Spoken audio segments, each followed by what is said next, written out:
से पहले।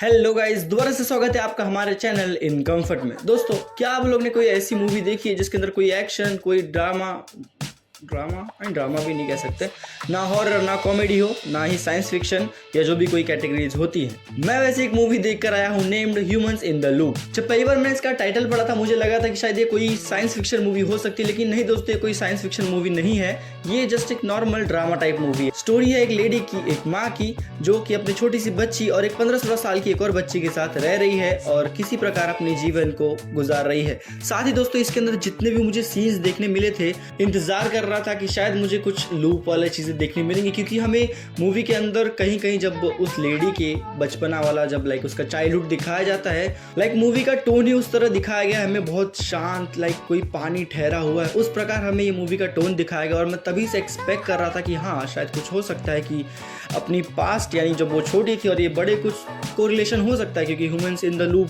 करके मूवी है। मूवी के अंदर हमें मेन फोकस दिखाया गया उस लेडी के फीलिंग्स के ऊपर, उसकी जो भी पास्ट में जो भी रहा है, उसके मन में जो भी चल रहा रहता है, और साथ ही एआई के ऊपर। हाँ, मैंने थोड़ी देर पहले कहा था कि एआई वगैरह कुछ नहीं है। आप लोग अगर कभी क्रोम वगैरह या कुछ भी मूवीज वगैरह पायरेसी से डाउनलोड वगैरह करते वक्त आप लोग को एक कैचा आता रहेगा, कैचअप जो भी उसको बोलते हैं, जिससे हमें red light in the boxes and yellow light in the boxes वगैरह, इस सबको हमको मार्क करके बताना रहता है कि हम रोबोट नहीं है। वही हमें बैकग्राउंड में बहुत सारे नॉइसेस सुनने मिलते हैं, जहाँ सब लोग क्लिक क्लिक क्लिक माउस के बहुत सारे क्लिक सुनने मिलते हैं। और मुझे इस एट दिस पॉइंट लग रहा था कि हाँ, अभी कुछ शायद देखने मिलेगा, इसका पास्ट वगैरह कुछ होगा, ह्यूमंस इन द लूप एवे ही नहीं रखा होगा, बट नहीं, वैसा कुछ देखने नहीं मिलता है। लेकिन हाँ दोस्तों, इसके अंदर बहुत ही ज़्यादा इंटरेस्टिंग चीज़ ये जानने मिलती है, जब आप लोग जैसे various types of AI software वगैरह जो यूज़ करते होगे, चाहे वो ChatGPT हो गया या जेमिनी हो गया, जो आप कभी भी सर्च करते हो दिस एंड दिस फलाना ढिमकाना इमेजेस वगैरह, तो वो किस प्रकार आती है। तो हाँ दोस्तों, उसी चीज़ के ऊपर मेनली भी नहीं,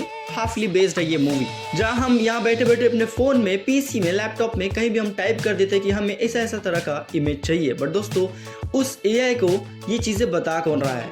मैं तो ये सोचता था कि शायद कोई बड़ी बड़ी कंपनियाँ होंगी, मैं पर्सनल लेवल पे बता रहा हूँ। मैं ये सोचता था कि कोई बड़ी बड़ी कंपनियां होंगी, यहाँ बहुत इंग्लिश में बोलने वाले लोग काम करते रहेंगे और वो सब लोग डाटा वगैरह भरते रहेंगे। तो नहीं दोस्तों, और गांव की जो लड़कियां, औरतें हैं, हाँ जी हाँ दोस्तों, गांव की जो औरतें वगैरह है, वो सारे लोग ये सब के प्रॉम्प्ट बोल रहा, वही सारे लोग इन इमेजेस को जो भी हम क्रिएट करते हैं उन्हें लेबल करते हैं। आखिर किस प्रकार? अगर मैं फॉर एग्जाम्पल बताऊं तो दोस्तों, मूवी के स्टार्टिंग में हमें जब वो लड़की फॉर एन इंटरव्यू, यहाँ तो इंटरव्यू बोलेंगे, वहाँ काइंड ऑफ इंटरव्यू, वही जब वो इंटरव्यू के लिए जाती है, साइड में बैनर था जिस पर लिखा हुआ था AI is like a child. तो जब मैंने ये पढ़ा था तो मैं सोच रहा था कि क्या हो सकता है मूवी के अंदर हिडन डिटेल्स, तो मैं इसके अंदर और भी हिडन डिटेल्स ढूंढने लग गया। बट दोस्तों, उतने हिडन डिटेल्स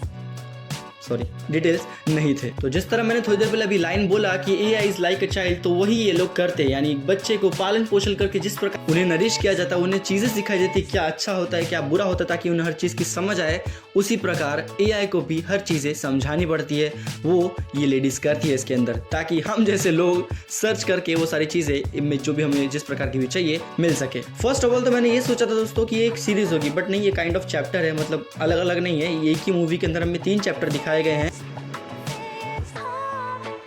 बारिश बहुत तेज हो रही है। सो दोस्तों, इस मूवी में हमें 3 चैप्टर देखने मिलते हैं। करेंटली मुझे उसका भी नाम याद नहीं, ना ही मैं लिख के रखा, बट हाँ, मैं तीनों चैप्टर्स के साइड में नाम इस वे में हाँ नाम डाल दूंगा।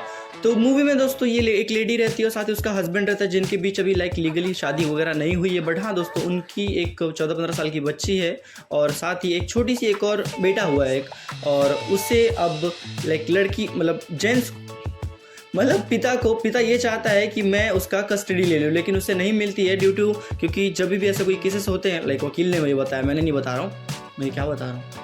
तो ऐसे टाइम पर कस्टडी माँ को मिलती है। लेकिन दोस्तों, नेमा के पास कोई काम नहीं था, अगर मैं नाम गलत बोल रहा था आई एम सॉरी। तो नेमा के पास कोई काम नहीं था, जिस वजह से कस्टडी बच्ची की और बच्चे की मिलने वाली थी पिता को। लेकिन दोस्तों, तो नेमा की एक दोस्त के कारण उसे काम मिल जाता है, जिस वजह से वो अपनी बच्चियों की कस्टडी ले पाती है। लेकिन साथ ही दोस्तों, पूरे मूवी में हमें ये क्लियर नहीं किया गया है कि आखिर दोनों के बीच हुआ क्या था कॉन्फ्लिक्ट, जिस वजह से हस्बैंड एंड वाइफ अलग हुए थे।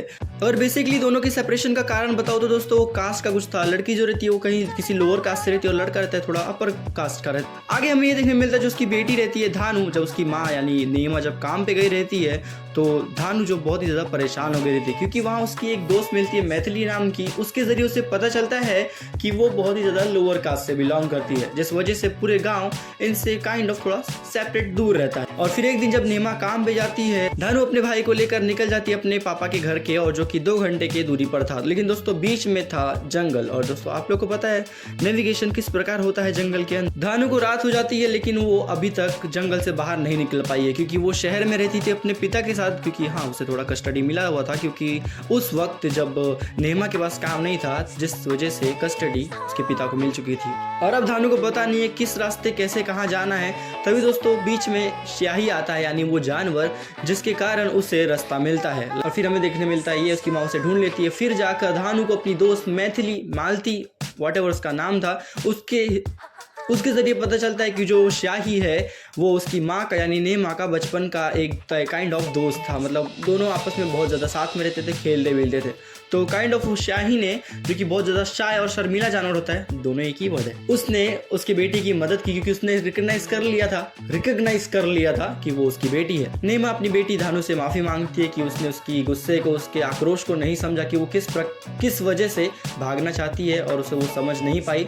साथ ही वो ये भी बताती कि मैंने बहुत सारी चीज़ें सही हैं जिस वजह से मैं अपने आप को खुद नहीं समझ पा रही और कंट्रोल नहीं कर पाती सारी चीज़ों पर। सो बेसिकली फिर यहाँ मूवी एंड हो जाती है जब दोनों, मतलब जो उसके पापा का कॉल आता है, उसका पापा कहता है मैं तुम्हें कभी से कॉल लगा रहा था पर तुमने उठाया नहीं था। तो जब उसकी बेटी बोलती है कि नहीं मुझे अभी वहाँ नहीं आना है, और फिर दोनों साथ में रहने लग जाते हैं। और फिर हमें एंड में क्रेडिट्स देखने मिलते हैं कि किस प्रकार मतलब वहाँ की जो भी लेडीज़ है, जो ट्राइबल की लेडीज़ है, जो लोग आर्टिफिशियल इंटेलिजेंसी को मदद करते हैं लेबलिंग में, क्या इमेजेस वगैरह सारी चीज़ों के। इस मूवी को IMDb पे 7.5 की रेटिंग्स मिली। साथ ही दोस्तों ये भी बोलना चाहूँगा ये मूवी मुझे भी लाइक ओके लगी क्योंकि मुझे एज पर द टाइटल जो देखना चाहता था वो देखने नहीं मिला। इसके अंदर नॉर्मल से एक बस स्टोरी सुनाई गई है जो कि किसी को नहीं पता है, बट हाँ स्टोरी टेलिंग बहुत अच्छी थी। साथ ही दोस्तों इसका जो मुझे मेनली ये बहुत पसंद आया जिस प्रकार ये शूट हुआ है, ये 4:3 में शूट हुआ है और जो भी सारे सीन्स थे बहुत ही ज़्यादा अच्छे थे। I hope you guys enjoyed this video. अगर वीडियो पसंद है दोस्तों वीडियो को लाइक करें और कमेंट करके बताना दोस्तों कि आप लोग ये मूवी देखे हो या फिर आप लोगों को कैसी लगी, अगर ये आप लोगों ने मूवी देखी है। मिलते हैं आपको किसी और वीडियो में। Thank you so much for watching.